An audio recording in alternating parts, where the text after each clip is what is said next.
Wow, what a beautiful group of people. Thank you very much for coming here. The inauguration of the DXB Live Empower series. Before we start, can you please allow me to share with you a moral dilemma that I face every morning? You see, 5 years ago, I developed this habit of waking up at 4 a.m. every morning. Between 4 and 4:30, I do my morning routine. 4:30 to 5:30, I sit down and try to read and write. By 5:30, I make my way to the gym. I try to do a workout, get a workout done between 6 and 7. My gym is located near where I live. It's somewhere in Ras Al Khor here in Dubai. I finish at 7. By 7, I hit the showers and ready to get my kids to school. And here's the problem. You see, the gym is located near a very industrial area that's filled with construction. Every morning, I have to make a choice. Either I go back out of my gym with traffic, which will add 10 minutes to my morning commute every day, or I go against traffic for a mere 50 meters, and then I'll be on my way in no time. What would you have done? If you're in my position every morning, would you waste 10 minutes every day? Of course, what I do is what any sane and logical person would do, which is break the law. So that day, a few days back, I was on my way, getting out of my gym, and I was greeted with a police car, literally in front of the exit, just a few seconds before I was on my way. The first thing that came into my mind is all sorts of excuses and alibis to get myself out of this trouble. I rolled down my window. I don't know why I did this.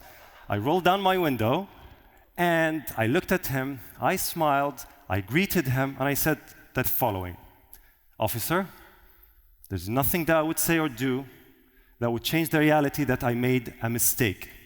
So I take full responsibility for it, and I will bear the consequences. So please do your job." What happened next is amazing. He looked at me, he smiled, he greeted me back, and he said, "You know what? I look that way, you be on your way, and I'll pretend nothing happened." And he wished me a pleasant day and went on his way. Now, I think the moral of the story here is, don't wake up at 4 a.m. in the morning. It's socially awkward. It'll be like you're living in a different time zone. Ladies and gentlemen, thank you very much for being here. This is DXB Live Empower series. This is the first event ever of a series of events. It's a platform for the best and brightest of minds to share their experiences and share their learnings with all of us. But before I hand over to my next session, my next speaker, I'd like to share with you, if you'll allow me, another story that I heard on Fox News the other day. I'm sure some of you heard it as well. And it goes like this. There was a Canadian, a Syrian, and a Palestinian that walked into a bar. That story did not end up well. But today, our promise to you is you will get away with something, a learning, a key takeaway that you can implement today to advance your own career for your personal and professional development. So without further ado, please help me welcome Kais Badran, CEO of Grey Matter, international speaker and an exporter of luxury training for brands such as Louis Vuitton, Gucci, and Piaget, and many others. Kais, welcome. Thank you. Thank you, everybody. Usama, thanks. Actually, Usama, because he's a sports freak, he wanted me to run on the stage. Imagine running on this room. I'll reach here and probably I'll be tired. But welcome, everybody. How are you feeling? Fantastic, amazing. Well, you know what? I have a tradition. I like to give a handshake to everyone in the room. Would you give me this handshake with social distancing? Are you okay with that? I want a little bit of energy, so please put your hand in front of you. Let's do a virtual handshake. Give me all the energy you have. All the energy. Give me more energy. Where is the energy?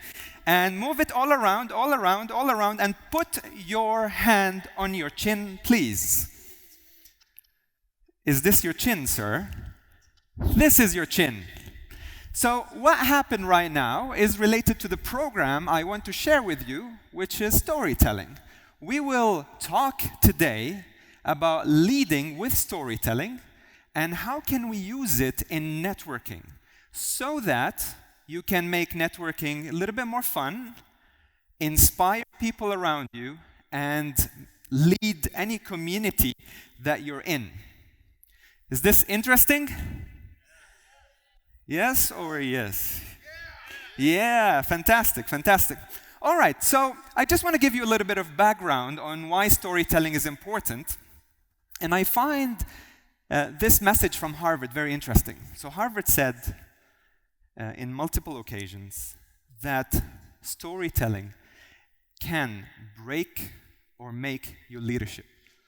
They said storytelling is the future of leadership. It's very, very important. And you know what? I started my company, Grey Matter. It's a training company. I met a lot of you before. Thank you for coming and visiting me again. Around 6 years ago. And today we exist in 5 countries. We have representations in London, in Estonia, in Hong Kong, etc. Living the Dubai dream, taking a local company and going global. And we work with amazing brands. So as Usama said, so the Cartier of the world, and a lot of amazing companies locally as well, Axios, PepsiCo globally. And lately, I want to share this news with you because it's relevant to what I'm going to introduce. And a bit of show off, so excuse that. We are leading a project that is going to revolutionize, this is how people describe it, not me, the service industry. Did you hear about LVMH? The owners of Dior and Givenchy and Vuitton and Moët Hennessy and etc. So we're helping them transform service into entrepreneurship. So now it's the new generation where we're going to go where the service managers are going to be entrepreneurs, and storytelling is a big part of it. But imagine we've done this with, God bless, with 0 marketing budget paid. 0. My wife calls my Instagram a salad that tastes very bad. I didn't spend any money. Probably a few months ago, I hired a digital manager that manages our corporate Instagram, but nothing. All based on word of mouth, networking, reputation, heart. Nothing else. And of course, all under storytelling. So if we were successful today, we will master some tools that will help you achieve the business that you would like to achieve and connect to people. Another piece of information that might be interesting for you, Bain & Co. is saying 75% of the business, probably we don't need research to tell us that, but 75% of the business is going to be local.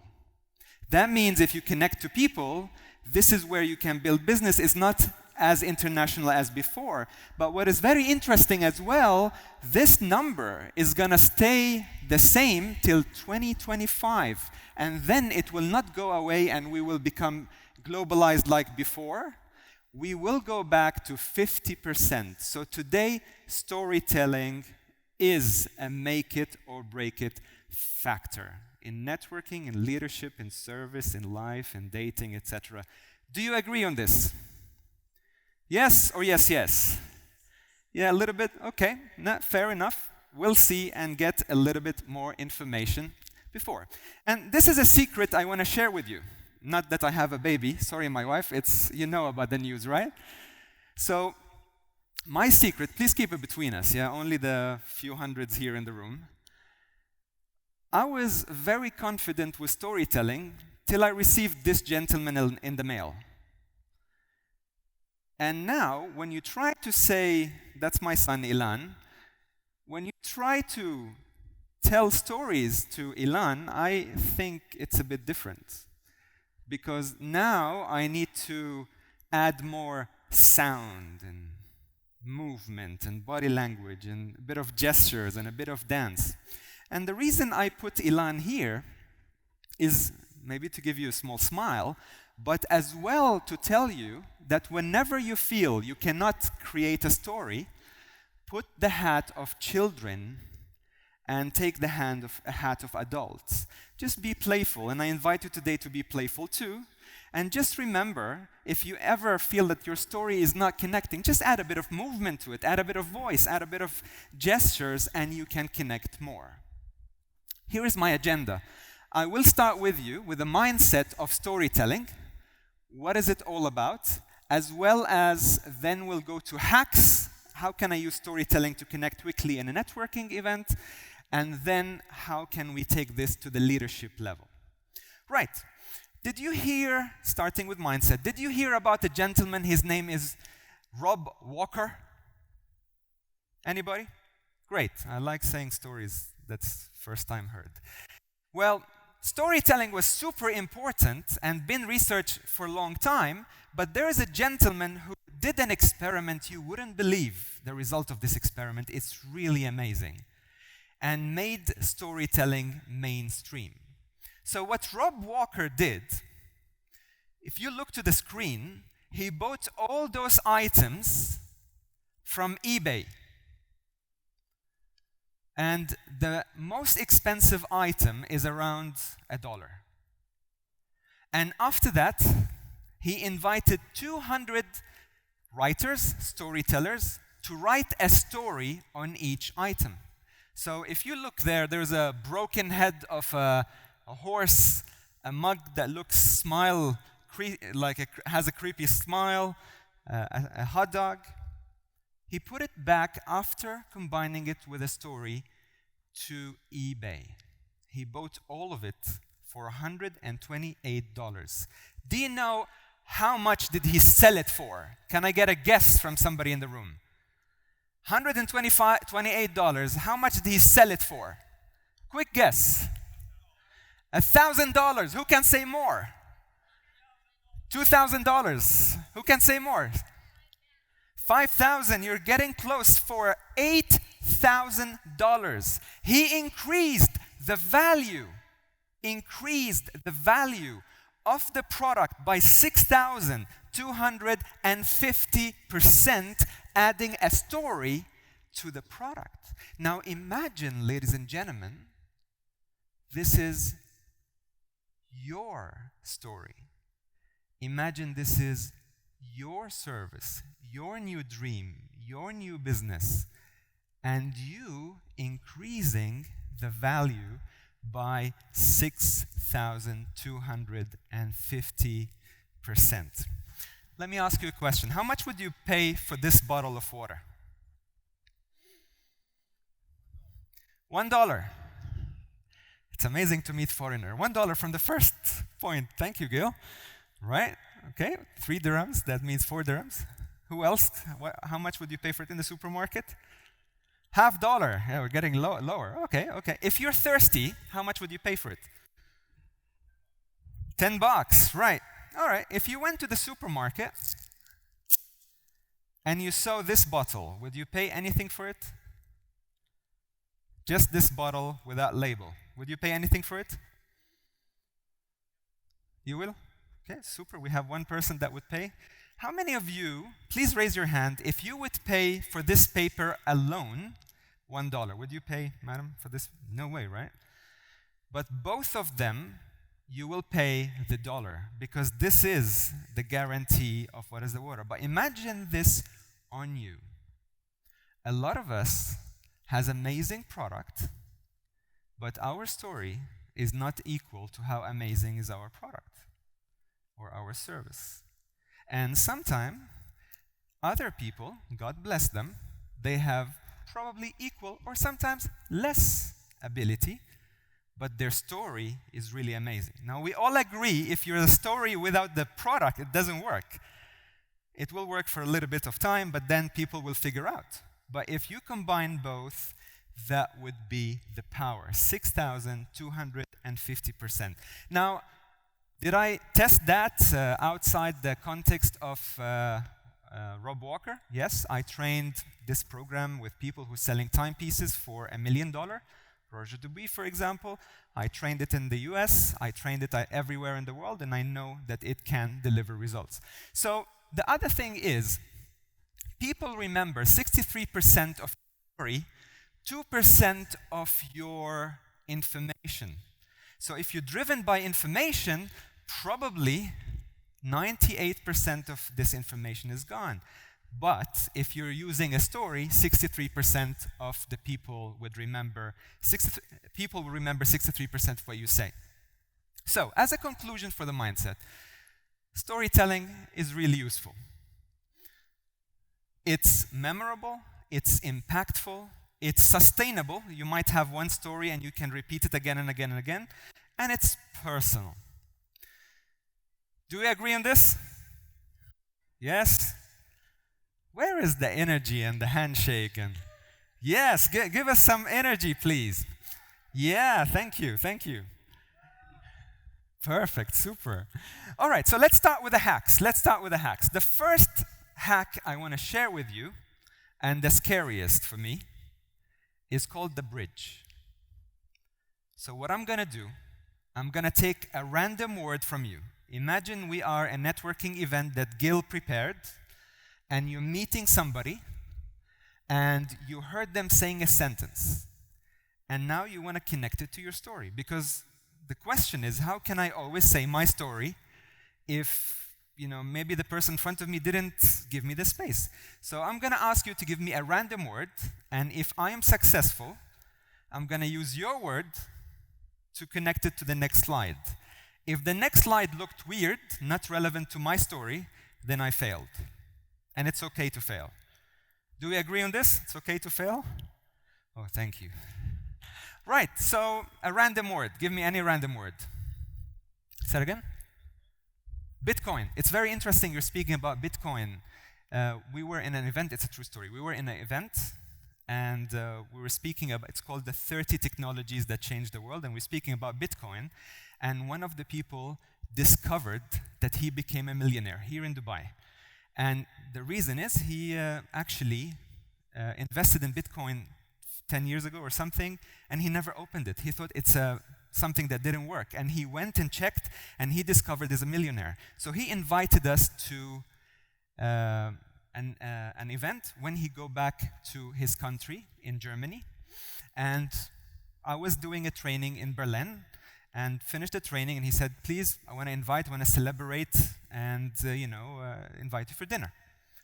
Now, here is the thing that was very interesting. In the dinner, I invited a friend that I don't know so well, a CEO of one of the largest luxury organizations, and we are trying to discover each other, and while we're talking, I told her that I did filmmaking and theater in London, and my dream is to meet a gentleman called Anthony Hopkins. And she said to me, Anthony Hopkins is actually my friend. Do you want me to call him? I was like, are you serious? Please. When I said please, there was a glass of Coca-Cola in front of me, true story. When I did that, the glass went and covered her from top to bottom in Coke. And she stood up, she said, look, nice to meet you. I never spoke to Anthony Hopkins, but I always have a memory that makes me laugh. So I managed to say my story. Now my question to you, in this story, which is half improvised, what did you know about me? Emotional, okay. What else? Excitable. Not healthy. Impulsive sometimes, yeah, I do. Oh, thank you. What is the good things you learn about me? Okay, we got impulsive and not healthy and all of this. What else? A storyteller. I travel the world. Did you get that? I train technologies. I have friends from CEOs. I was in Berlin doing a training. Do you feel that it's something that is a bit funny and I'm making fun of myself a little bit? So breaking the ice. Now imagine if I didn't say a story and I went and I told you, guys, by the way, just to let you know, I'm an international trainer. I have training everywhere. I do technologies and I do luxury. I was in a meeting. I studied in London. I did theater and I'm funny. It will be boring. And would you get this information? You probably wouldn't get it. Putting it in a story would always help you. Imagine you're with a client. Always use the bridge. The bridge the improvisation happen when you let the brain feel relaxed and then use words like, you remind me with.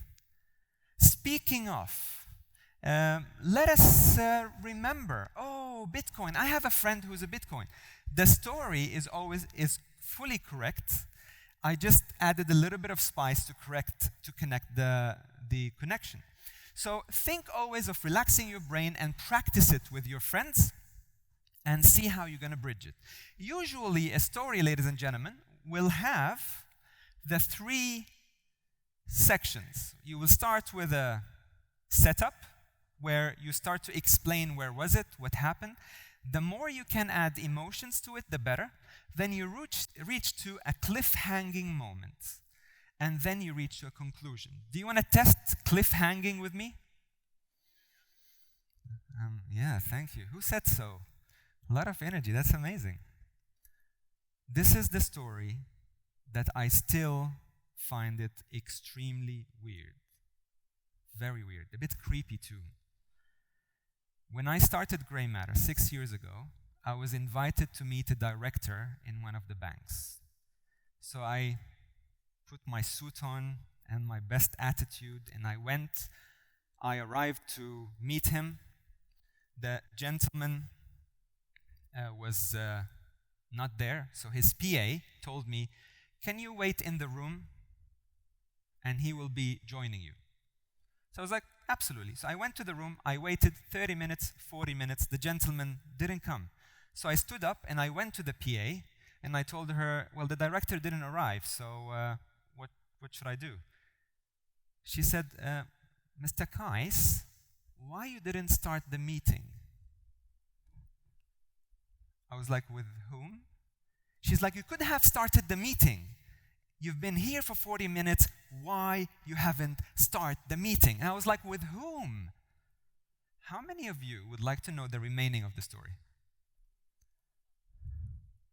Now imagine this happening in a networking event where your person in front of you is waiting for you to solve your story, and this conclusion is going to be something related to your products or services. It's called the cliffhanging moment. Sit down, and I'll show you some tools. Sit down and prepare your story that it has a cliffhanging moment. So what happened later, I discovered actually, honestly, 2 weeks ago. I've been saying the stories for many time, but 2 weeks ago, I figured out the missing part. Actually, the training manager of the bank told the PA that he is with me in the room, and he was having shisha. But he was texting her saying, I am in the room. And for me, he didn't tell me that he's with me in the room, so it was really weird. I left and I didn't do anything, and I didn't meet the director, but actually the person was just not there. And he's a friend of mine, so sometimes the conclusion is, don't work with your friends unless you agree together that you go to shisha together. No, shisha is not good. Right, so setup, conclusion, and cliffhanging. The other tool that I want to share with you is called the magnet or the hook. Some people, Dan Brown, call it the promise. Start your story with a sentence like, you will not believe what happened to me. You see it on YouTube all the time. Remember when you open YouTube, you get those videos where, wait till the end, you will not believe, you have to see. So there are sentences that you can start your story with, saying things like, you wouldn't believe what happened to me when I was walking in Paris. You know, I met this very interesting gentleman. His name is Gil. You can't believe what I learned from his session. When you start with this sentence, what happened to the people? You're putting a cliffhanging in the beginning. So people go like, what is... And if you use voice with it, sir, there is a secret that few people know. And now people say, I want to know the secret. Avoid, which I hear it a lot in networking, did you know? Because a lot of us has the ego. When somebody tell you, did you know? People will feel like, of course I know. Even if you're humble, it's nature. So always start, there's a secret, don't know about it. And now people will be interested. All right, the hook.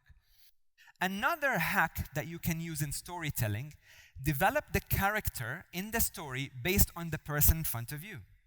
So if I am talking to a best-selling author that we have in the room, and I want to inspire and connect to this best-selling author, I am going to speak about the conversation and the character sitting in Berlin from the writer's point of view.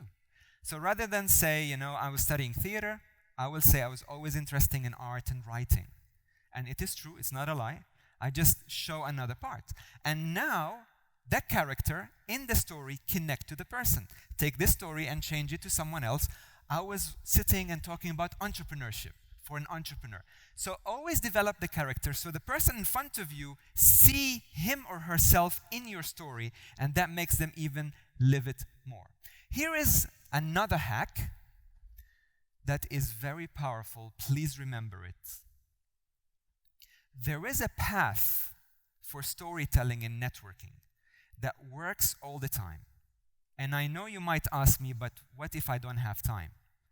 And I'll tell you how does it work. Always start, if I may recommend, it's a research-based, start with a me story. So imagine we're meeting first time. I don't know if it's first time or not. Sorry, the light. But we're meeting first time, and now I want to tell you my story. It doesn't make any sense if I tell you a story about my life if you don't know the context of it. Start with a me story. A me story could be like Berlin, could be another story that you find, something. It could be your why you started the business, how did you started it, something funny about you, whatever talks about you.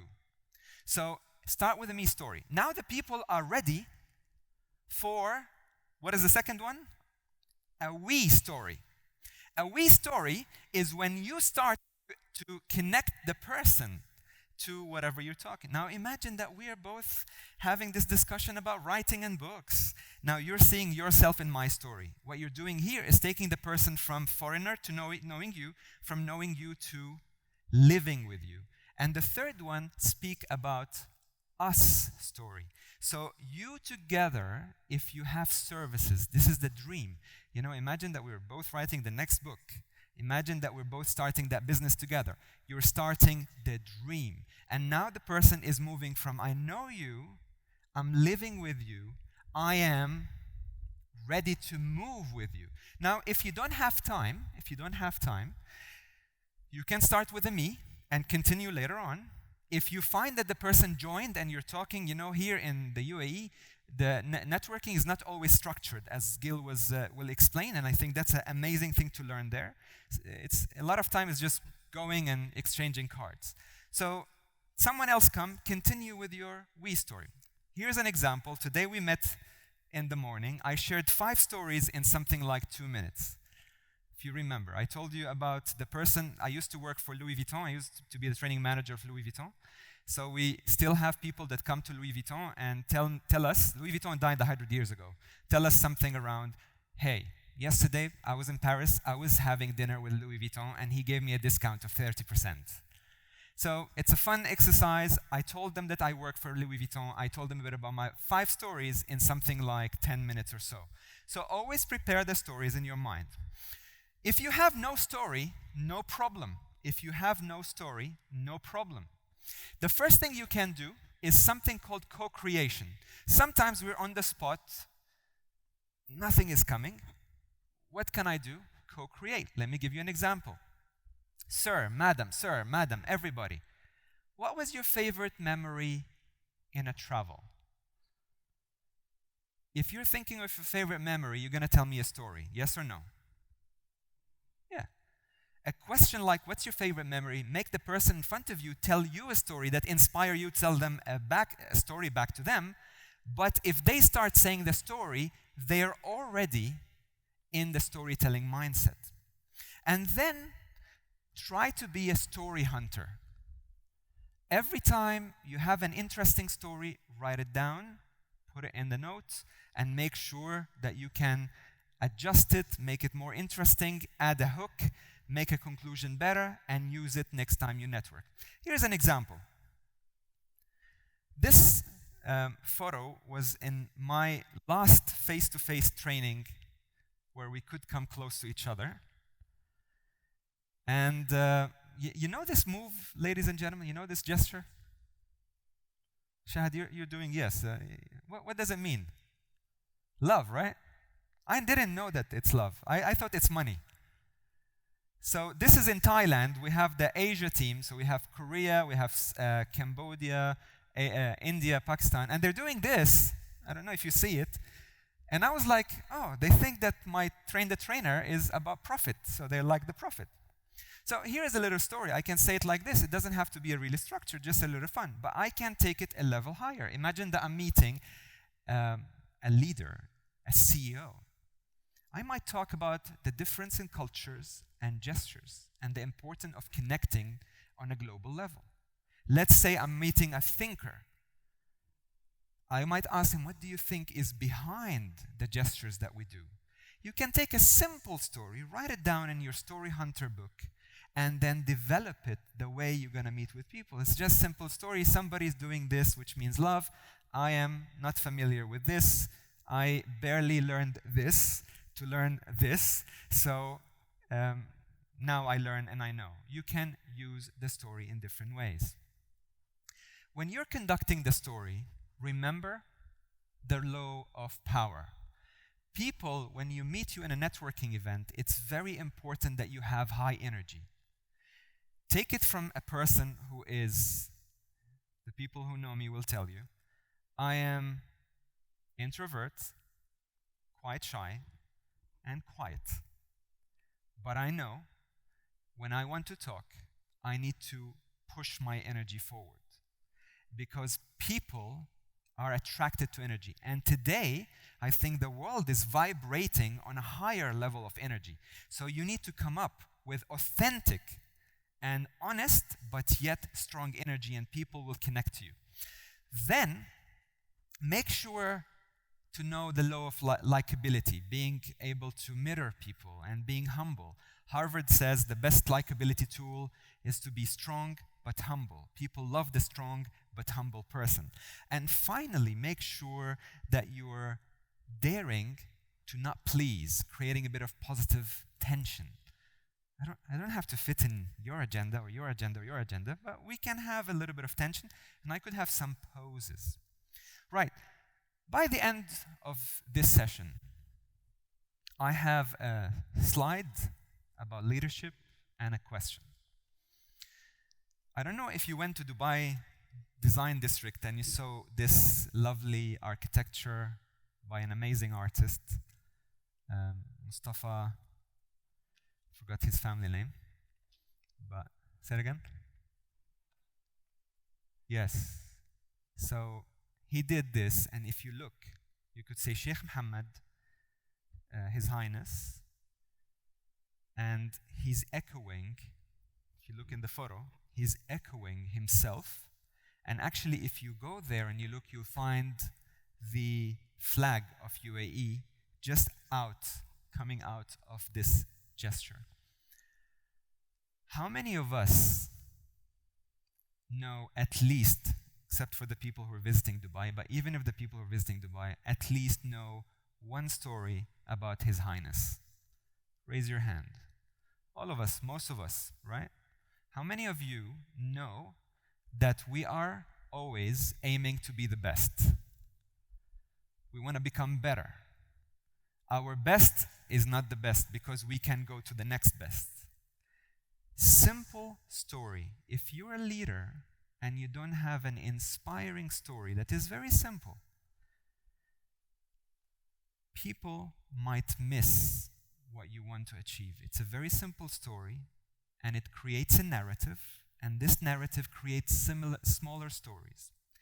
The magic of Sheikh Mohammed, I want to end up with a small situation that happened to me. I used to work for an amazing organization that has a lot of new joiners, and I used to take care of their induction. And Sheikh Mohammed, His Highness, used to be a lot in Emirates Towers. And I always get people coming back and said, you know, we were in the Emirates Towers today, and we saw him, and we said hello, and he said hello back, and they feel so inspired. But here is a story that I don't believe, but I want you to see the power of the story of Dubai. The gentleman came in and he said, you know, bro, I was like, what happened? He's like, I met Sheikh Mo. I was like, amazing. And there was a rapper, true story, this is what he told me. I don't know how true it was. There was a rapper in Emirates Towers, and he went and he said, yo, Sheikh Mo. And he actually answered with rapping lyrics. And I was like, I'm sure that didn't happen. But I'm sure that the power of the dream and the story is making people feel so inspired that they want to be part of it, even with their simple, funny jokes or imaginations. Ladies and gentlemen, thank you so much. And I hope that we stay in touch for any questions. We have a panel discussion, but I hand over to Usama. You've been great. Thank you. Wow. Wow, Kais. Thanks, Thank you very much, man. Thanks, man. So I think the learning that I got is storytelling doesn't happen by accident. You have to prepare your own story with the structure, the setup, the tension, and the conclusion beforehand. And you have to have them with you and then get them out as per the context. I think the cliffhanger in your story, Kais, is the multiple heart attacks that you gave us when you're standing like this. I couldn't, I wasn't able to focus, but that's a good tension grabber. So, if you noticed, in my introduction, I did not introduce myself, and I missed it intentionally. Yes, intentionally. My name is Usama. I'm part of DXP Live, the organizer for this event. By day, I'm a creative technology director, and by night, I'm an adjunct professor at the University of Manchester, and a content creator and a YouTuber. I'm happy to connect at any point in time. But now, we have our keynote speaker who rubbed shoulders with Tony Robbins, Richard Branson, and many other celebrity speakers. Please help me welcome Gil Petersil. A global networking mastery expert with constant exposure at international events.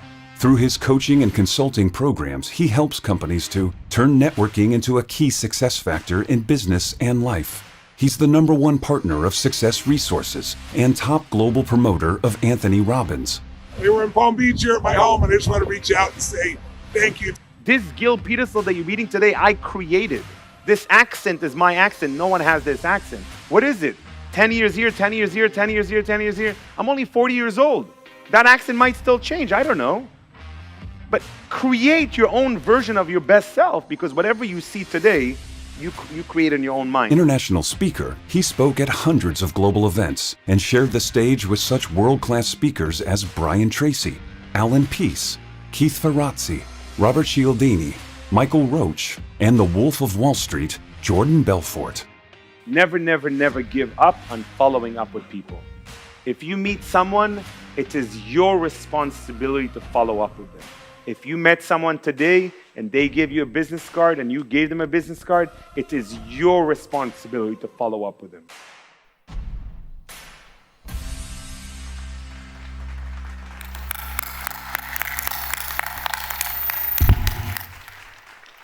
The power of networking is something that has taken me a very long time to learn. I was born an introvert like many other people in the world. I started off understanding that I'm quite shy as a person. And as an immigrant from the age of 10, I had to pick up lessons in life in connecting with people. And as I moved through life, I had to learn how to disconnect from people. Disconnecting with people has been a very big lesson in my life because I have moved countries. And every time I moved a country, I had to learn to connect with brand new people and somehow say goodbye to the people I've left behind. Every time I've changed industries, and I've done that 12 times in my life, I've had to learn how to disconnect from people in the medical industry, in the health industry, how to connect with people in the retail industry, in the distribution industry, in the beauty industry, and technology, and mobile apps. And every single time it was all about bringing a new group of people around me in order to help me move forward. In my life in the beginning, it was difficult. It was difficult because no one taught me how to do it. There was no social media when I had to build a network. There were no events that helped me to understand how to network. But I was happy to understand that the connections that we have around us can really help us in life. They can help us take steps forward in life. They can help us progress, which is what I believe the essence of life is, to find progress, to get somewhere at one stage. I don't know where I'm going to get. God knows where my destiny is, but He allows me to take the steps forward. I don't know what steps to always take, but that's why we have a network. The network can guide us. The network can lead us. The network can open the doors. There is no one in this room that would be able to argue that they've achieved anything alone in their life. And if there is, please challenge me. At every single event, there's at least one person that says, well, I've zipped up my pants this morning. I've made my own sandwich. I ran a marathon by my own. No, you haven't. Someone taught you how to do it. Someone led the way. Someone inspired you to do it. And if you believe in the core that every single thing you have achieved in your life is somehow with the support, with the help, with the guidance of another human being, this means that you could truly dream big. You can connect with purpose every single time you meet a person, because it means that one person could help you take a step forward in life. And in my life, as a young man, I always wanted to be successful. Even though as a young man, I didn't know what that meant. I wanted to be successful because I saw that my parents looked up to successful people. I come from a very, very simple home where, I grew up next to farms, and my dad has always been a carpenter, and my mom was a stay-at-home mother. I didn't have the guidance from them of what success truly means. For them, rich people stole money somehow. That's why they're rich. Rich people had big egos and not necessarily people that need to be in our network.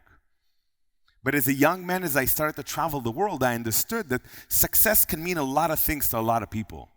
To my parents, success meant one thing, but success means something completely different to you. Some people see success as getting more things done in life. Some people see success as eating healthy every single day and feeling like it's superhuman because you learn how to biohack your life. Why? Because you had the right network of people that taught you how to live healthy. You could be 40, 50, 60, 70 and still do yoga every single day and do jumping jacks and be as healthy as you want. Why? Because you want to play with your grandkids. You could choose to get to know the right sort of people. You don't have to own a private jet. You can have friends that own private jets, and you could jump on jets every single day of your life. For some people, that is success, having the freedom to jump on a plane whenever they wish to. For some people, success is having an amazing family that you get to see every single day, especially during COVID time. Greatest time in my life, I gotta tell you, even though 3 of my companies went down, and hospitality and tourism and events went down tremendously, other businesses still maintain some sort of strength. 3 businesses went down completely, but COVID was an amazing time in my life because it was successful for me. I got to learn, I got to study, I got to connect with people deeply, even though it was just online. I get to spend time with my kids. I got to make another kid. Woohoo! Anybody here make COVID babies? A few people, nice, COVID babies, Hey, we're at home, what else do we do? It's great. Success means a lot of different things to different people. Some people in some cultures, they judge success. Success means being in the cover of a magazine. Success means building a relationship with Tony Robbins for 10 years. Success means writing a book. Success means launching businesses. People don't talk about successful failures. I do. I've been teaching at universities for the last 7 years about successful failures. How do you fail beautifully as an entrepreneur? Just because I have a few successful businesses today doesn't mean I haven't failed more than 20 times in companies in my life. And failing in business, I've learned, is only one thing. It's failing in the way you manage and organize your network. When people say the business had to close down because we had no more money, sorry, that's bullshit. You didn't have the right person in the company to help you manage the money. You were trying to do everything yourself, like a lot of entrepreneurs have a big ego. I could do everything on my own. I don't need this partnership and I don't need this person. Just give me money and I'll do everything on my own. No, you will not. If you don't build the right team, if you don't have the right mentors around you, you're not going to succeed. And the craziest thing is people still don't get it. How many people in this room have active mentors in their lives? Come on, active mentors, okay. How many people in this room are active mentors themselves to someone else? Who's a mentor in this room? Are they allowed to stand up? Is that COVID protocol? I know we have to follow are they allowed to? Yes, they are, good. If you are a mentor for someone else, please stand up. I just want to give you respect. If you're an active mentor. Now look around the room, very, very interesting. First of all, why is it that the people who are in the front row seats, the most powerful and successful people in this room, why are they standing up? Why are they giving back to others? Why are they serving others? Why do they know that if they want to be served, that they want to grow, they got to serve back? You got to give back. And the craziest thing is, we've been taught this for years by Hollywood. So give these people a big hand of applause, please, for serving. Thank you. Yeah, you can grab seats. Hopefully next time you could be in one of these pictures. We've been taught by Hollywood. Kids have been taught, you will not achieve your goals unless you have a mentor. And a mentor is not necessarily the greatest person on earth who's perfect in everything. I'm far from perfect in anything that I do in my life, but I aim to always perfect anything I do, get to the next level. Progress, progress, progress. Why? Because progress shows me that I'm moving forward. When I see progress in my network, I feel that my network is constantly evolving, growing. Some people in this room might have a network of people that they believe in and they trust in. And these people have been in my life for 20 years and I went to school with them and I went to the army with them and I experienced something with them and I trust them.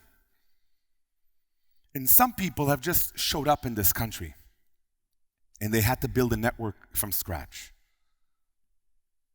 Some people think that these people are the successful ones because they had to start from scratch. They had to step out of their comfort zones. And some people believe, no, because I've had this amazing network of people my whole life, I am more successful because I'm stable. This is just my second time here in Dubai. I came here in March for 3 days. And my objective was very simple. Serve and don't build a network, build roots. Most people try to connect with people quickly in order to flourish, which is beautiful. Grow your network, branches and leaves and trees all around you. But what we're not doing, we're not stabilizing ourselves to be grounded. A tsunami comes in, COVID comes in, financial crisis comes in, I'm strong. I got someone that's got my back. I got someone I can call. Once you start building your roots, that's when you could really start building your network. And that's what I've done. I've been here for less than 2 weeks, and I believe my network so far in the UAE is extremely powerful for someone who's been in this country for less than 20 days. How many people in this room were invited by me? Raise your hands. Hi. Hi. Thank you. A lot of you showed up here today. You could have brought a +1. You could have brought +5. You could have brought your team. You could have brought your husband, your wife, your business partners. I love showing up in events and bringing +10, +20, +50. The way I grew in life is I identified people that I wanted to serve. So speakers like myself, business coaches like myself, and I serve them. So when I showed up at events of my mentors, I didn't show up alone. I showed up with an entourage of 1,000 people at a time. Literally. For the last 7 years, I used to show up at some of these people events with 1,000 people behind me.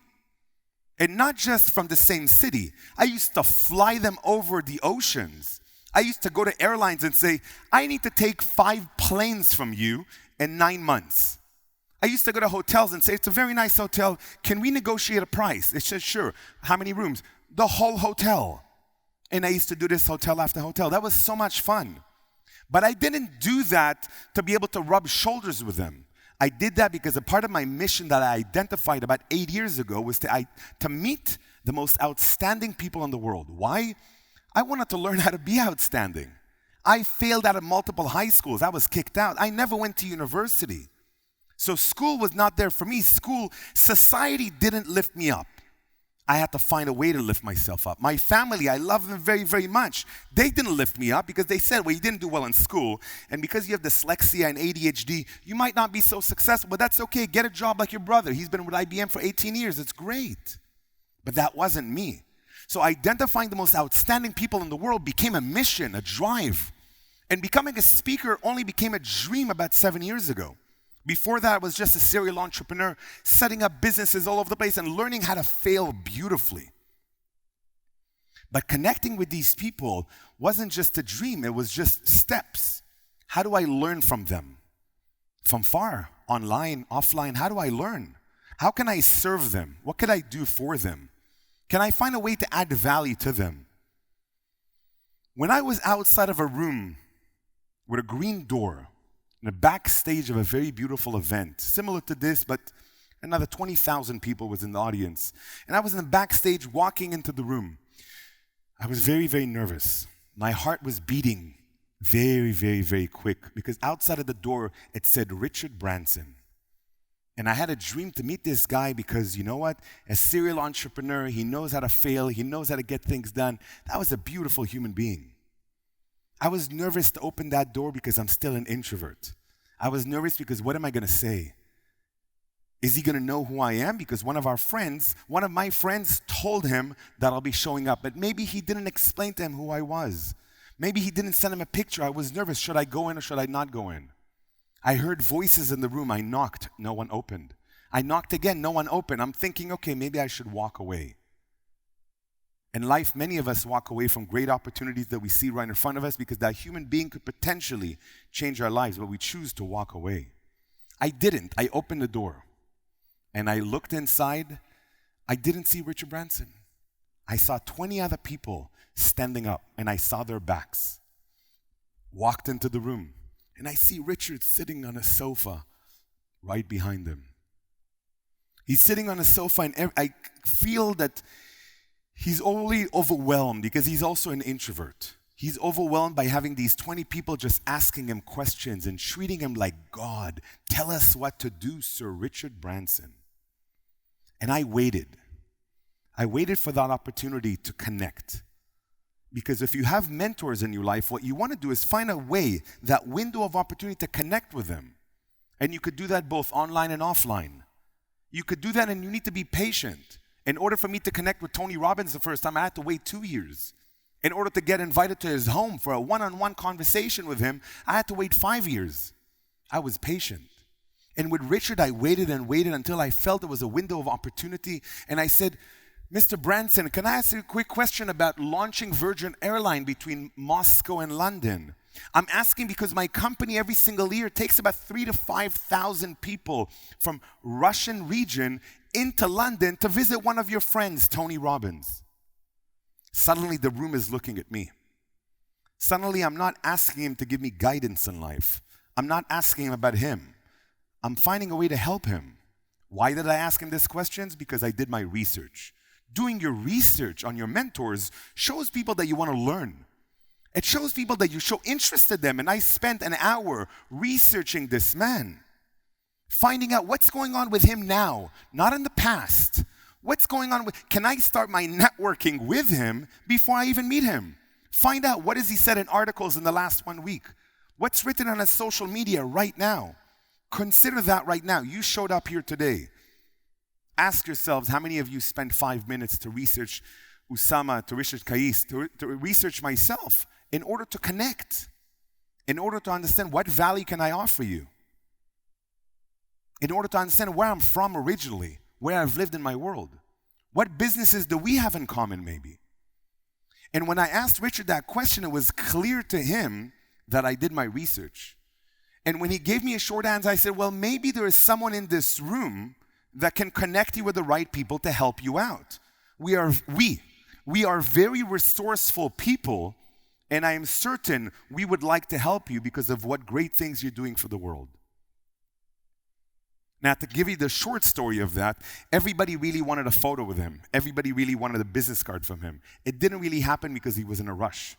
But as he was leaving the room, I walked up and I said, Richard, thank you so much for what you've shared with us today, and I appreciate any support that I can maybe help you. Please let me know. This is my business card. He took it. I said, you know what? My wife is not going to believe we've met, and she is one of your biggest fans. And he said, how about we take a quick photo and you can prove it to her? Richard Branson asked me for a photo. I didn't say selfie, please. I stated his level, which is what you could do with any person at any level. Treat you with respect. Show them that you can add value.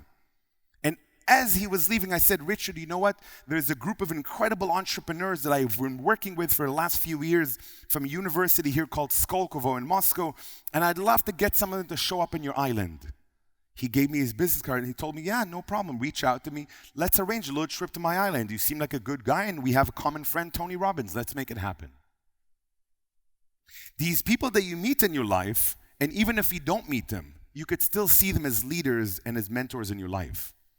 Any person in this room could be your mentor. Any person in these pictures could be your mentor. It doesn't mean that you have to have a one-on-one relationship with them. Some of these people are not alive today. Albert Einstein is still, till this date, one of my mentors. Why? Because an average of 1 hour per week, I will try to listen to anything that he has said. That is allowing him to mentor me even though he has passed. Now, one day, with technology, maybe I'll get to have a conversation with Albert Einstein's hologram. This technology already exists today. Hopefully, Dubai in the very near future, you will be able to have any speaker up here on stage as a hologram. This already exists today. We've done already 7 events in the world where incredible speakers that were either passed away or speakers that were alive came on stage and delivered and shared. And the question is, are you paying attention? Are you listening to them? Are you truly trying to learn from their failures? So really, what is networking to a lot of people? Because a lot of people, networking is shallow, exchanging business cards, seeing if I can achieve my goals with people, which is true. You can't achieve everything you want in life through people. For me, networking is a little bit deeper because I've been studying both the sciences and the arts of human networking for a long time. The arts of human networking is learning how to dress for the occasion.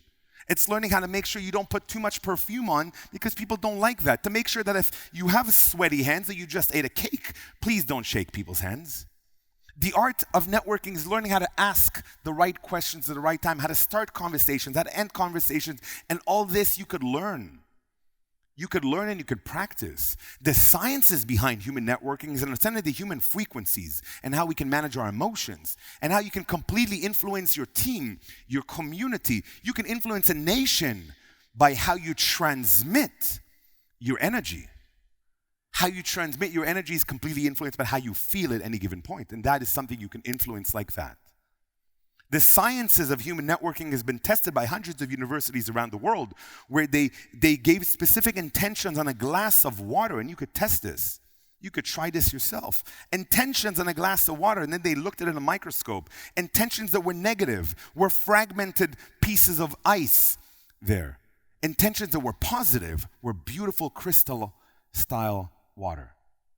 We are made mostly out of water, which means we are completely influenced by the way we feel and the way people transmit their emotions on us. When universities went deeper in this, and a lot of scientists did the research on cancer patients who have had cancer and are about to die, and they said, we're going to lift you up from your network, disconnect you from your family and your friends, and we're going to bring you into a community of people who believe in surviving. They're not going to give up. And 99% of the cases, those people got cured. Please do your research. You don't have to trust me. This is not my research. This is their research. But there's enough medical research online that says if you switch and change your network, everything can change in your life. And I'm a living proof. I've constantly changed my network in life. I've had to make space with people who were drinking too much, who were partying, who didn't want to have kids. I didn't want to drink. I stopped drinking alcohol 10 years ago. I didn't need it. I didn't need to party all the time. I wanted to get married. I wanted to commit. I wanted to play with kids. I didn't want to be in the corporate world. I wanted to be an entrepreneur. I didn't want to focus on one project. I liked being a serial entrepreneur and trying a lot of different things. I didn't want to just listen to people. I wanted to go through my own experiences. I had to go through the network adjustments. I had to understand a lot more about networking priorities to see what does networking priorities really mean. How do you choose who do I meet on this day and who do I not meet next week? How do I understand what kind of a tool I am? Because one of the challenges most human beings have today, including myself, is to constantly understand what kind of value can I offer to this person in front of me? How can I be valuable for my city? How can I be valuable for my community? How can I be valuable for this country? How can I do something for this country that will be written in the books? What could I do for my community that my grandkids will read about in their school? I don't think it's that difficult to learn these things, as long as you ask yourself these questions. So networking is a lot more complex than most people truly understand, which is why I beg of you to study it. And if you don't want to study because you're so busy and you have a great network and you think a lot of what I'm saying is things you already know, please teach your kids. The importance of networking is not even for you. It might be too late for you because you're stuck in your head maybe. You think I have all the connections I need. I don't need to have a mastermind with new connections. I don't need a coach to help me move forward. I don't need that. I'm completely satisfied with where I am in life. And if you are satisfied with where you are in life completely, congratulations. Most of the world is not. And if you really believe you're completely satisfied with your network and the people you have around you and they lift you up and support you and guide you and believe in your crazy dreams, then at least give it to your kids. And I challenge you to go home and ask your kids, and it doesn't matter what age they are, do you know what networking is? You can ask my daughter, who's turning 5 tomorrow. Ask her, what is networking? Because when she turned 4, I sat with her and I talked to her about not needing to be nervous when all her friends come over to the house for a party. That it's okay to say hello to the adults, even though they're so much bigger. And today when I ask her what is networking, she'll say different things. And I'll always say, what is network? She'll say it's smiling. I'm like, what else is network? She'll say it's talking to strangers. What else is networking? It's sharing. What else is networking? Is asking people what is their name. And what if you don't remember their name? I will ask them again. That's a simple 5-year-old answer. And it's not something I've specifically taught her. It's something that she picked up. For me, networking comes at a few different levels, and there's a few tricks and life hacks that you could use for networking, and I want to try one right now. Now, because we're allowed to stand up, when I say go, only when I say go, I'm going to ask you to stand up and not move. Yeah, we need to have this space around us. But when I say go, I'm going to ask you to stand up and do something very, very unique. If you really, really want to, you could stay seated, but I'm going to ask you to stand up because there's a reason. When we stand up, our energy levels is at a whole different vibration. Yeah, so if you ever speak to people about your goals, stand up.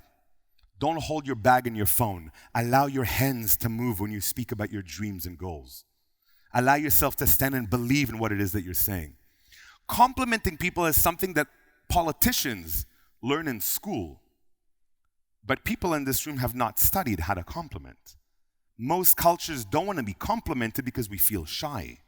Most people believe if someone is complimenting me, maybe they want something from me. Who taught you this craziness? It's absolutely not true. If someone is complimenting, all they're doing is they're trying to connect. They're trying to build rapport with you. They want you to give them attention just for that one moment, because no one has ever taught them how to network. When you go to a networking event and someone is trying to sell themselves and you're like, oh, I've had enough of sales in this networking event, they're not trying to sell themselves. No one has ever taught them how to network. All they're trying to do is say to you, please like me and let me in. Because as humans, we don't let people in. Strangers are potentially danger. Strangers are potentially going to steal my ideas, and they're going to steal my money, and they're going to steal my vision and my goals.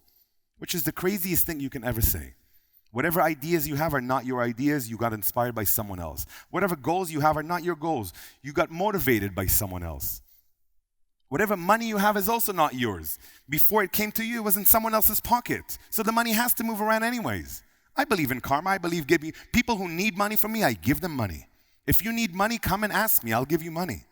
Not that I have a lot of money, but even when I didn't have a lot of money, I still found ways to do philanthropy, to help out. Now I'm living in Bali. Why? Because Singapore was not the place for us to live during COVID. And in Bali, I saw suddenly so much poverty around, and complimenting them and supporting them and motivating them was not enough. And I understood something very, very powerful, that when you give someone a compliment, your mind activates the same places as if I'm giving you money. So I want to try something with you right now, and I'm going to give you exactly 1 minute of my time. When I say go, I'm going to ask you to stand up and not say any words. I'm going to ask you to be in complete silence. But I'm going to ask you to look around the room and compliment strangers. No words. You're complimenting people only in your mind. You don't have to say, no, none of that. You don't have to say, call me after you. No, none of that. Look around. Don't look at one person for 1 minute. They might think you're an alien. Look around the room, and whether you have eye contact or not doesn't matter. Look at other human beings and compliment them. Now, some of the men in this room that might not be so creative, the ladies, don't say nice shirt, nice shirt, nice shirt, nice shirt. Please. Let's be creative. Wow, you look like someone who's really confident. I'd love to know what it is that you do.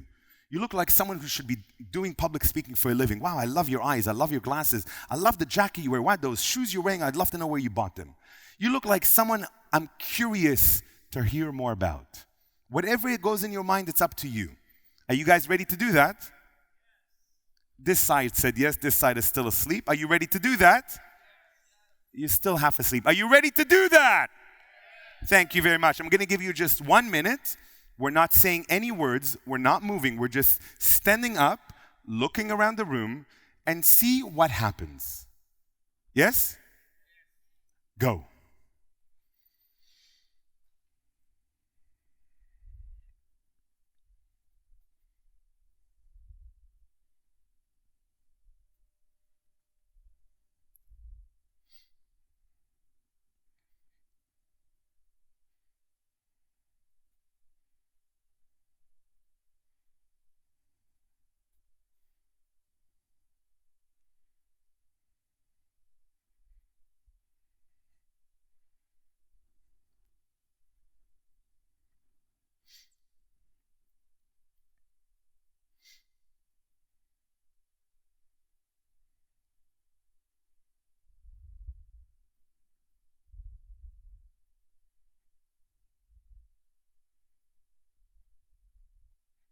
There's another 10 seconds. Get a few more people in there. Come on. Look at a few more strangers. Okay. Grab your seats, please. Can you tell me, in the least amount of words, what happened? Sorry? Yeah, potential. What else? Awkward. Good. Thank you. You stepped out of your comfort zone. It shouldn't be awkward to look at other human beings with admiration. Why do we look at other human beings in fear and judgment? What else happened? Grateful.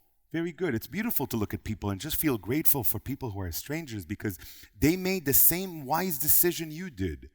Get up on a Sunday morning and somehow develop myself. Step out of my bed, and instead of going to my random office, show up here because I believe in myself. What else happened? Sorry? Diversity. So many different people from so many different cultures. Wow. Suddenly we look for the beauty in people. We don't look to judge. What else happened? Good energy. So good energy, some people might not understand. Might say, spiritual energy. What is energy? Whether you like it or not, the energy, the positive energy levels in this room raised up. This is something you could do every single day if you take the metro, or if you're stuck in traffic, or if you walk into your office and you walk very slowly and you compliment every single person in your head. If you walk into a meeting room about to have a very serious meeting and you compliment every single person in your mind. If you sit down about to negotiate and you compliment people, you will be the one full of energy. You will be the one that will be lit up and ready for confrontation. What else happened? Yes.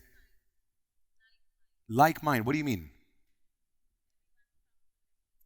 Okay, so like-minded, suddenly you saw that everyone around you is just like you. What else? You broke barriers. It's one of the greatest ways to break barriers. So do you know that the number one human fear is the fear of public speaking? What I'm doing right now, I had to get over with. And 7 years ago, I did 6 speeches to try to get over it. And I was scared, and I was nervous, and I was sweating. And I learned to wear white shirts because when I wore pink or blue shirts, I was wet, and I was sweating. And the vest is here to help me stay dry in front of you because I've learned how to calm my heart down when I'm in front of people. But public speaking, being number one fear of human being, is also speaking publicly. And speaking publicly doesn't have to be a fear, because you cannot be afraid of speaking to a human being while complimenting this human being and admiring them and choosing to see greatness in them. This is something that you could choose to do 1 minute a day if you want. I choose to do it multiple times every single day. I did it as you walked in. I looked at you with admiration, with curiosity.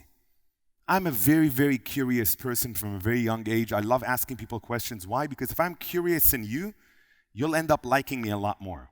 If I talk about me, you won't be curious. You'll know too much. Now, the sort of questions that you can consider to ask yourself are questions that would allow you to build long-term relationships, that would allow you to build long-term potential results. In young places like Dubai, because it's such a young place, people want results too fast. They network, they exchange business cards within 2 minutes, and they send me a proposal the next day. You can wait, build a relationship, connect. Find what you can ask people, find what you can ask yourself to serve humanity. This is the questions that I ask myself every single morning and every night. At night, I love asking myself, who am I grateful for before I go to sleep? Literally, before I go to sleep, as I'm lying down in bed, I go in my mind, who am I grateful for? Who did I meet today that inspired me? Who did I meet today that made a difference in my life? And I go through names and I fall asleep like a baby, being great, not thinking about business and not checking Instagram and being jealous of others or having what's called FOMO, fear of missing out. Like, oh, I should have been at this event. Why wasn't I invited to this event? Blah, blah, blah. Disconnect from social media in the evening. Ask yourself questions. Write down some things. Allow your mind to be inspired by what's going on around you. I want to show you a little video that really inspires me about thinking long term. ออกมานี่เลยนะไอ้ขี้ขโมยไหนดูสิเอาอะไรไปออกมานี่เอาไปทำอะไรเนี่ยฮะถามว่าเอาไปทำอะไรเอาไปให้แม่เดี๋ยวเจ๊แป๊บนึง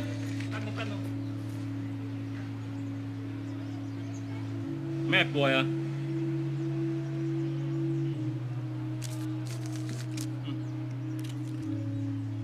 อย่าทำอย่างนี้อีกนะ หมวยเกาเหลา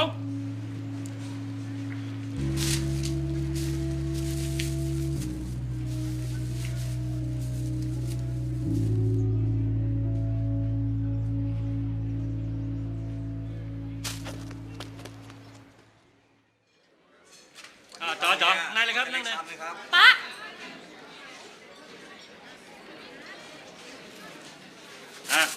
จัดไป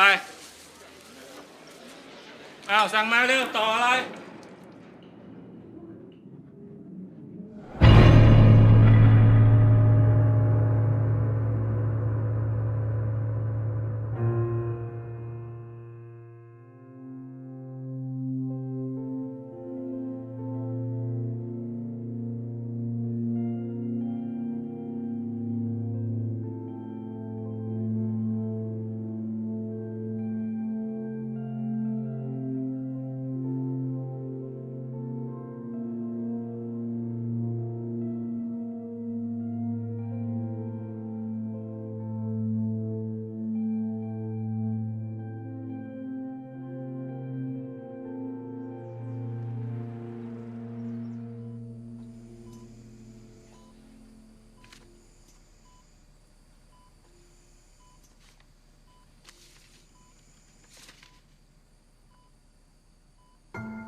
Thinking long term is something that you could choose to do every single time you meet a human being.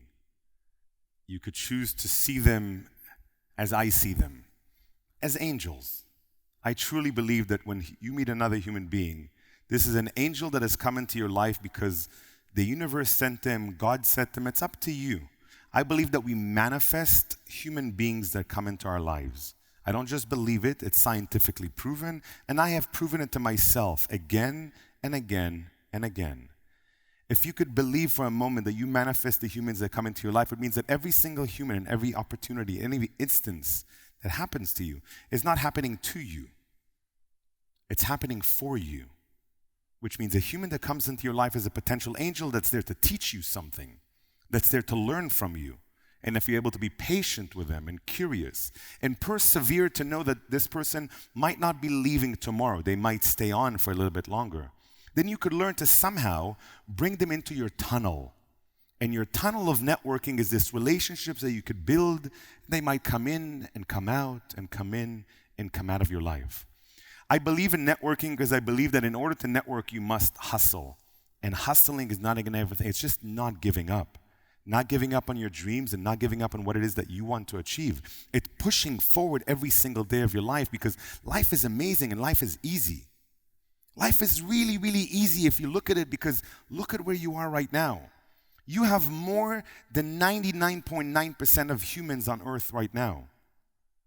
More than them, which means everything you truly need to work for is this extra 1% maybe that you truly want in your life. And usually that 1% someone else has, which means you could build a relationship with them and you can get there slowly, slowly. I believe in giving value always first. I believe when I meet someone, I'd like to learn how I can help them, how I could serve them somehow. What could I do for them to make a difference in their life?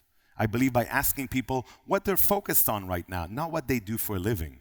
What excites them in their life right now, not what is their business all about. I believe in going deep with people because for me, partnerships and strategic partnerships is what makes reality happen. This event was very, very last minute.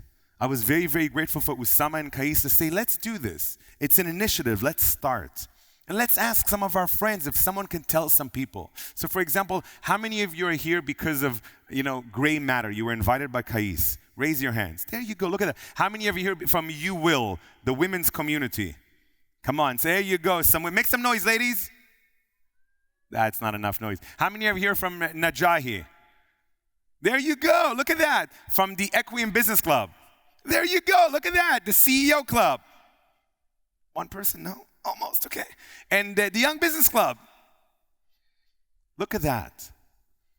In order to make things happen in your life, you must collaborate. You don't need big marketing budgets. You don't need a lot of time.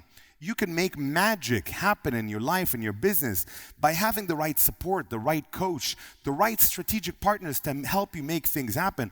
All of these big brands made things happen with strategic partners, not by exchanging money, by thinking, how can we add value to people if we collaborate together? Or the other way around, if we collaborate together, can we make a bigger difference? And when I network these days, that's what's going on in my head. How can I meet potential mentors? How can I meet potential strategic partners and make a bigger difference in the world? So the last few slides is really to help you understand that everything I said today are just a set of habits. And if you can adjust your habits in life, anything can change very, very quickly. The first habit that you got to consider is having a mindset of not what can I do with this person, but how can I help this person? So when you meet people, can you have in your mind a how can I help you mindset? Number two, can you be an energy magnet? I've learned how to be this way. I've learned how to be this way, not just on stage, but off of stage. Why? Because people like people who are passionate. People like people who love what they do for a living. Even if you have a boring job, either stay in this job and love your job or leave your job and find something else you love. But when people talk to you, they want to know who you are. They want to know your story. As Kais beautifully said, that's what people want to know. They don't have to be a storyteller. You have to just understand and realize that you are a story. And when people meet you, what they want to know is what is on the next page. They don't care who you used to be. So when you're networking, you could talk about the present moment if you wish to, but Tell them about the near future. Tell them about your dreams, your wishes, what you're aiming to achieve.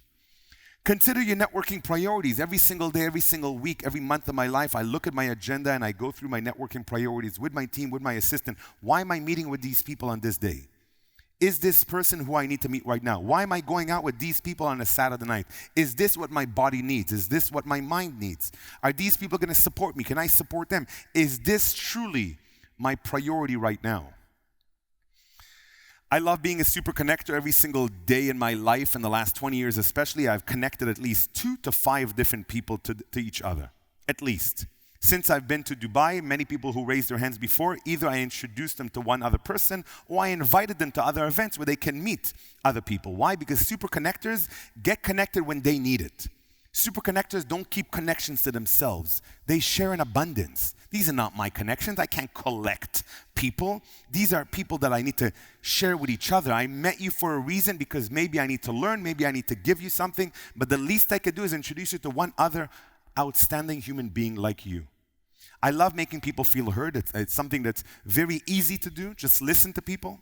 I learned how to listen to people from speed dating. When I was new in London and I needed to connect with women, there was no social media. I had to find a way to connect with women because I was lonely. I went to speed dating. Have you heard of speed dating events? Where you go to these nice little bars and there's a lot of social distancing and you have 5 minutes and then 5 minutes and then 5 minutes. And in the beginning I was very, very nervous with the first woman because I really wanted to make an impression. But then I learned that I have 20 more. So if I messed up with the first 3, it's okay. And I learned to just ask them questions. And I learned to just be there. Just be present with them. Be here and now. And that's really wonderful when you could do that for another human being. Just be there with them. And even if it's just for 5 minutes. And to do the same thing with men, I used to go to expos. Big expos, where you had men standing every 5 meters apart. You had a guy standing on a counter selling you something else. And I literally used to put my phone on a 5-minute counter where it would ring every 5 minutes. I would talk to a guy for 5 minutes, learn to listen, learn to ask questions, learn to converse, learn to practice English. I never studied English in school. It's my 3rd language. Not one day have I learned English in school. I picked it up at the age of 14 from TV. And then I practiced and practiced and practiced in order to make sure that people will understand what it is that I'm saying. And one of the greatest networking habits that you can pick up is truly to learn to follow up. As humans, we are not good at answering emails. We are not good at following up with people. We're too focused on what it is that we need now instead of what it is that we might need in the future. So consider a little life hack. Every single time you have 5 minutes or 10 minutes, you're in a taxi, you got time to show up early to meetings. I show up early to meetings in order to give myself 10 minutes of me time where I pick up my phone, I'll open WhatsApp, and I scroll down 3 months, 6 months, and I ask myself, why have I not followed up with these people? This was a good person. That one, wait. This guy John, this guy Maria, there was nice conversation. And what I do is very simple. I leave them a 1-minute voice message max. 30 seconds to 1 minute is always nice. Hey, John, how's it going? It's been a while since we connected. I'm sorry for not following up earlier. I've been so overwhelmed and excited with everything that's changing in the world. I'm currently based out of Bali, but I'm visiting Dubai that I am so inspired by. There is so much innovation and so much excitement and so many incredible people that I've met. There's a couple of people that I've recently met that I think you might want to meet as well. Please let me know what's new and exciting in your life right now, and maybe we can catch up for a quick phone call when you have a chance. 1 30-second message. If you could do that to 10 people every single day, what you're building is you're paving your way forward. You're making sure that in life, every time you step forward, you're grounded. You have support. God has given us this opportunity to connect with outstanding human beings, but He's not going to give us all the support. He's giving us human beings to support us. That's the best support you can have. A person right next to you can support you so much. So give them that attention and make sure to follow up. If you want to follow up with me in any way, there's only one Gil Petersil in the world, so it'd be very, very easy for you to follow up with me. And I look forward to following up with you in my next trip to Dubai. Thank you very much. Wow. Stay there. Yes. I just rubbed shoulders with someone who rubbed shoulders with Tony Robbins. Thank you very much. Thank you, One my word, friend. goosebumps. Thank you. Thank you. Thank you. I think there's something about this area, right? Do you agree? I think there's a networking thing happening. They're all attracted here. I can't see from the lights, but I'm sure there's a lot of energy from here. But I think everybody deserves the same attention. By the way, when I stood up when you said, "Are you a mentor?" I'm not a mentor, just to clear things up. It was nice to feel one for a second. Please excuse us for the time. I'd like to respect your time for coming here. We'll take about 15 minutes, and then Q&A, and then we'll break. So please help me welcome again Gil Petersil and Kais Badran.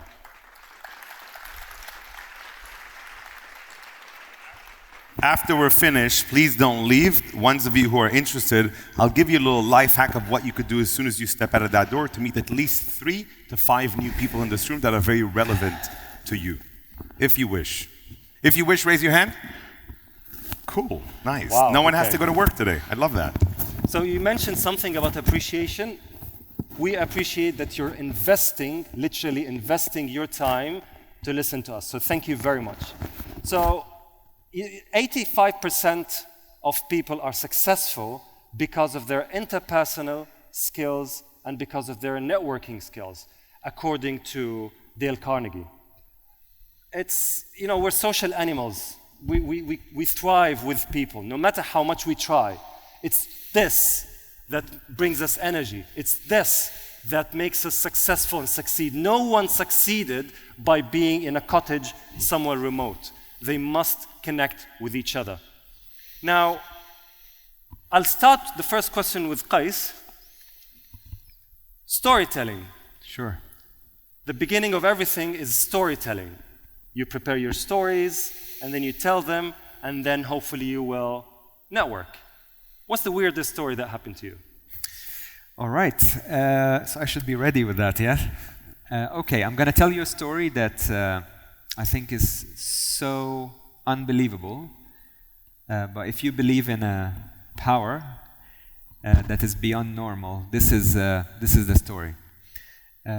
So I was stuck in Hong Kong in airport. I was 21. I started my own company at that time, and I work a lot with China. And I was stuck in the airport where my flight was gone. I have no money to buy another flight. It was my fault that it was left. You know the movie The Terminal? Tom Hanks? That was before The Terminal, but it was real. So I was there in the airport, not allowed to go anywhere. And what happened, I had very high fever in the evening, got so sick, and was so cold. If you've been to Hong Kong, you know how cold is the airport. So while I'm sitting and crying, a person came in and said to me, what's going on? I told him what happened. He's like, here is some food coupons. I'm going to visit Cairo. At that stage, I used to live in Cairo. Here is $200. Here is my jacket. I'll see you in Cairo in a month's time. It's like, great. In Cairo, and I come back to your video, Gil. In Cairo, he arrives while my cousin arrives from the US. And I'm telling them the story that Mr. Hussam helped me, whatever. And I discovered that my cousin was helping his father in the US at the same time. I don't know him. I met him in Hong Kong. My cousin doesn't know his father. He met him in Maryland. And they both, one is helping me and the other is helping his father. And they both meet in Cairo to tell you the story. And I feel when you do good, doesn't matter where, the energy, something will happen through the network and will help you back. Just a quick one. There's a QR code here. If you wish to ask questions to the panelists, you can scan and ask your question digitally. This is a COVID-friendly event. Gil, networking. Now, the concept of the honey drop, which is, it attracts a lot of things. VIPs and people with authority. They're sick of people trying to network with them all the time, every time. And here you're saying, accept anyone who walks your way. So let's say there's a CEO of a big organization that's walking down the concourse. He can't be left alone with your advice. So what do you tell him? So I believe I'm only a VIP at some events. And most events, I'm just Gil Petersil. I'm just a guy, an immigrant, like talking to people, still shy. I love it when people walk up to me because I don't have to walk up to them. It's not easy for me to walk up to people. But, I force myself. I count to 3.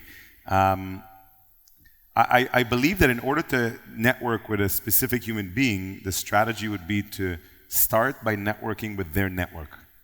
In order for me to have a very deep relationship with Tony Robbins, I built a relationship with his community first, and I made a difference for them. I built a community with his team. I made a difference for them. I used to buy them like chocolates and stuff at events, Start a relationship, tea, chocolate, I then built a relationship with his family. So I met his wife walking down the corridor at one of the events and said hi, and she took a picture with my wife and 2 blondes. It was nice, And then I met his brother-in-law, his wife's brother, and built a relationship with him. And when I finally met Tony, he's like, you're Gil. Okay, everybody keeps on talking about you. So that would be a strategy. You don't always have to hunt the person you want to meet in front of, unless you're standing in front of someone and they are the love of your life. I did that with my now wife. Saw her, beautiful blonde. I would never walk up to a woman like that usually, but I felt something very, very strong. I count to 3, and instead of walking up to her friend or my friend and asking for an introduction, blah, blah, blah, walked up to her and started the conversation. It took me 3 eye contacts. It wasn't that good. She looked at me 3 times, and 3 times our eyes caught, and finally I walked up. And if you have a VIP walking in a corridor, the easiest way to walk up to them truly is just to walk up and say thank you, and find a reason to say thank you to them. When I've walked up to some of the biggest celebrities, presidents of countries, I do a lot of work with the royal family in Bali right now. I walked up to them and say, thank you for what you're doing for the people around me, because I love feeling abundance and happiness in my neighborhood. Thank you for what you're doing for this island during these difficult times. I'd love to find out if there's a way that I can help you out, and there's an opportunity for us to sit down for a quick 5 minutes. A tea is on me, and I'd just like to listen to you. You could say things to people in less than 20 seconds, and if you say the right thing, they'll listen. And if you want to learn how to say the right thing, practice. Yeah, I had to practice on a lot of women until I learned how to get myself to be confident to walk up to my wife and say something. Practice on people. There's a lot of amazing people in the world, and you never know how a person that might be looking simple might be wow. It's like a rock. You see a beautiful rock, but until you break it, you don't know if there's a diamond inside. You gotta break it and look inside, give it a chance. Don't use hammers with people, and don't look to break the ice, as they say in the US. Don't break the ice, melt the ice. Slowly, slowly, please.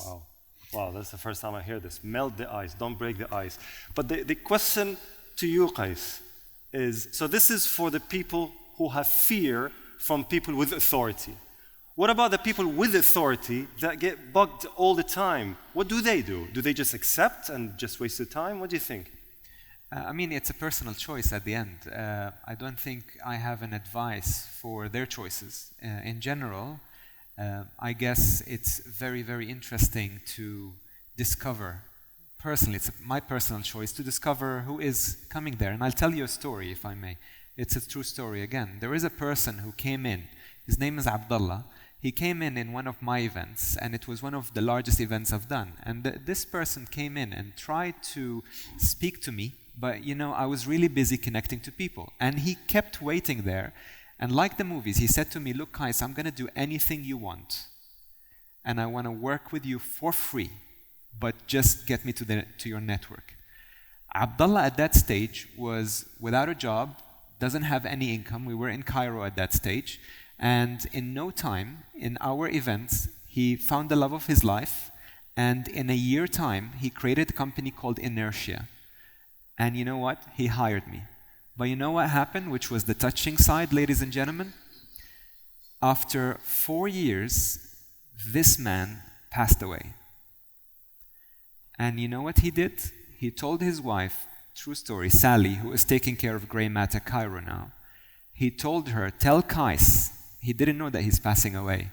He told her, tell Kais that I'll be ever grateful for that moment. Now, I remember his story all the time, and whenever I feel that there's somebody in front of me, I look to them as an opportunity to inspire, but to be inspired too. Wow.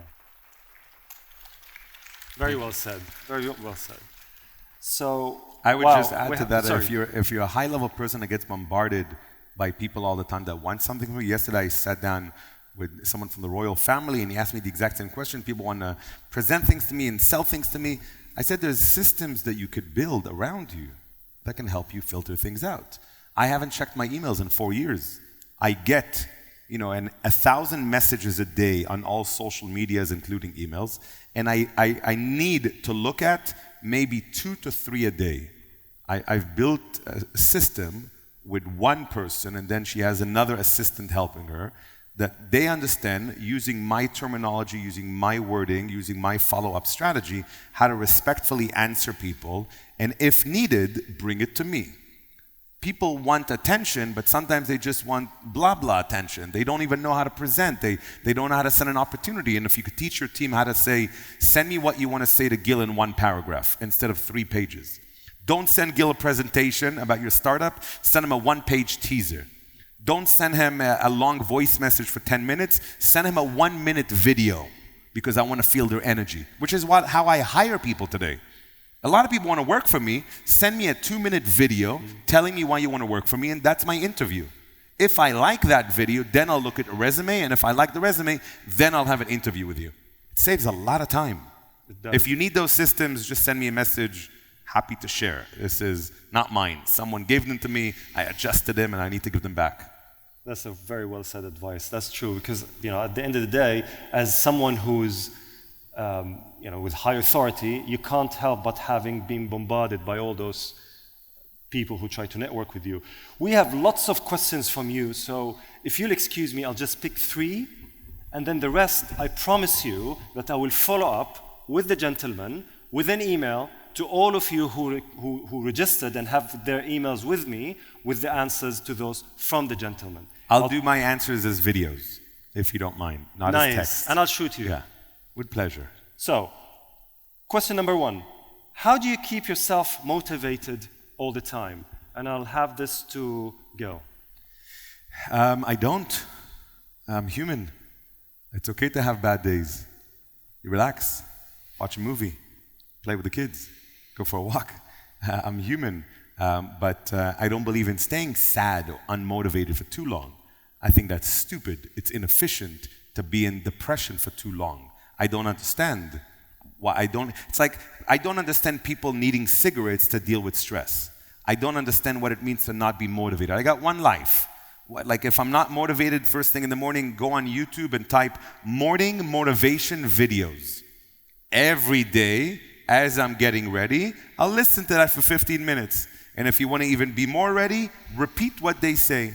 Trust me, you'll tune yourself into your best self, and you'll become a superhuman very quickly.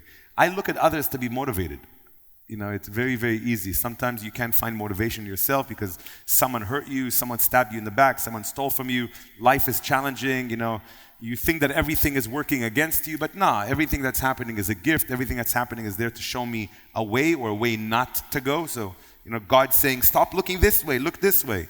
And sometimes it's not soft.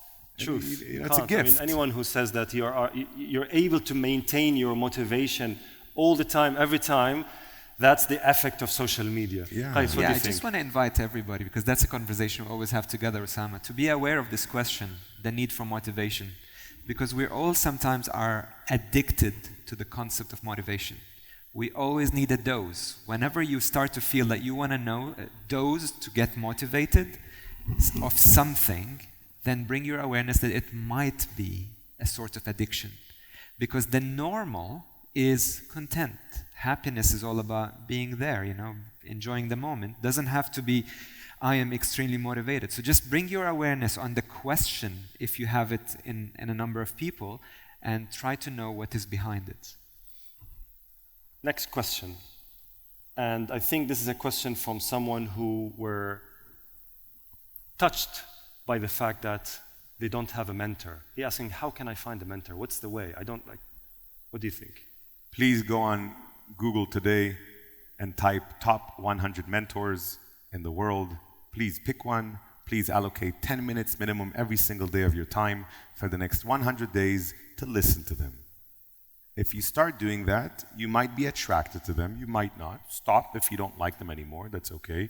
If you are attracted to them, try to show up where they are. And if there are people in this country, it's going to be very easy. Show up where they speak. Show up where they're presenting. It's very, very easy. And what I would highly recommend to people is to, first of all, don't necessarily identify a mentor who's 100 steps ahead of you. That's not always easy. Identify mentors who are 20 steps ahead of you, 5 steps ahead of you. Sometimes it doesn't have to be a famous person. It's just a person that knows how to do business with their wife, maybe. In order to have a successful business with my wife for 10 years, I had to identify people who were around me who had successful relationships, business and life, with their wives. And I just asked for some advice and I listened carefully, and it's not a mentor that will guide you through life. Mentors can come in and out of your life. And when I asked you how many of you are mentors, whether you know it or not, you are mentors for others right now. People look up to you, whether you like it or not. They could be nieces or nephews, they could be kids, they could be a coworker. Someone looks up to you. Start noticing who's looking up to you and start giving that person attention and see if you can ask them if they need any help. Mentors are all around us all the time, and we can easily identify them and slowly, slowly build personal relationships with them. Try not to see your mentor as your father, mother, husband, wife, or business partner or boss. They have their own title. Your wife cannot be your mentor. Your sister cannot be your mentor. She already has a title. She is your sister. Yeah, that's her title. A mentor is someone who has no relations to you. They don't necessarily need to profit from you succeeding.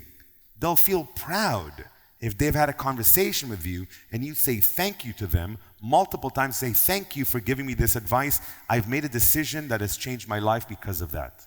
That's what helps mentors wake up in the morning with a lot of energy. I know I've changed people's lives today. How many people think they might have changed their life today?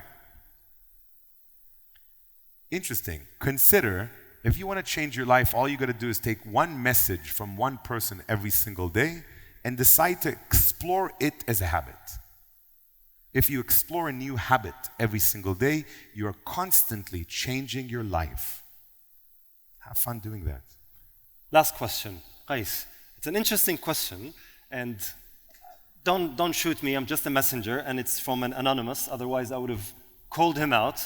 And he said, what's the measure that I know that I'm connected so I can ask for favor or business? So the intention is already there to benefit from that. What do you think about this question? You don't have to answer the question. What do you think about the question itself? About the question, I think it's somebody who would like really to discover how can he be or she going to be very ethical and very transparent. I think that's the motivation behind it. So so the question itself, how do I know that I'm connected enough to be able to ask for favors? So again, for me, the question is focusing on would I have a permission to ask for favor? And the way I would think of it is probably you don't need this permission if you're doing the steps right. You're adding value, you're talking, you research the person, you're talking to them, and you're not hiding anything. You just go and ask for questions. Can I give an example? So one of my mentors are here, Anas. So I met him the first day, I tracked him to my life, and he told me, I have an advice for you. What I did after that is I told him, I need more of this, and I need really more of that. Just being honest, day one. And it was a favor, and he kept advising me. If he doesn't want, it's okay as well. I didn't lose anything. So I encourage, in my school, just be transparent, just go ahead and don't wait for permission to ask for something. And consider that you don't need to ask for a favor. It's easier to ask someone for advice. And if you ask it in a vulnerable way, they will choose to help you out. If you ask someone for a favor, you're putting them in a position where they need to say yes or no. If you ask them for advice, they'll always give advice. Okay, this is it. Now, we've run a poll online, and I've run it twice. One on my personal LinkedIn account, and the other is here. And the question was, what is the most important factor for networking? And unanimously, everybody answered authenticity and being true to yourself. Now, if there's one thing that we would like to leave you with today, is that There's flattery, and there is, as Gil put it, appreciation. Sometimes we mix these two. So if I go to someone who's with a high status or power, I think in my mind that I am appreciating him, where because of my intentions, I'm flattering him, and that will break all bonds, and that will break any chances of me trying to connect with him. It's not about flattery as much as it's about appreciation. If we look around, the beautiful exercise that Gil made us do, which is stand up and genuinely look around. It's how often do we do that? And for 1 full minute, awkward, yes, but why not? Look around and appreciate the ones first closest to you. I have my mentor sitting there, Mr. Farid. He's my mentor for the past 13 years now. This morning, and this is true story, I was nervous. I was like genuinely nervous. I'm like, okay, this is too much for me.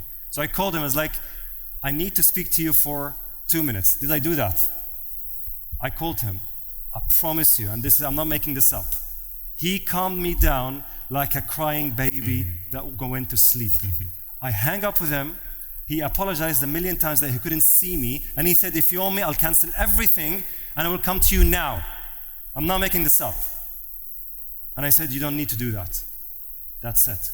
Just the gesture is enough for me. So the point here is, if there's one thing that we need to leave you with, it's not flattery. It's not having something for us. The problem is every time we see someone with an authority, you go to him with what is it that you need from him. This honestly sickens me, because people now are very capitalistic. You go, what can I gain, instead of what value can I add? And if there's one thing that we need to do, is think value exchange, starting with ourselves offering value. We don't have value, we work on it, and then we go and offer it. With that, ladies and gentlemen, please help me give a big round of applause to Gil and Kais for being here with us. Thank you. Thank you. And thank you very much for being with us in the first edition of DXB Live Empower Series.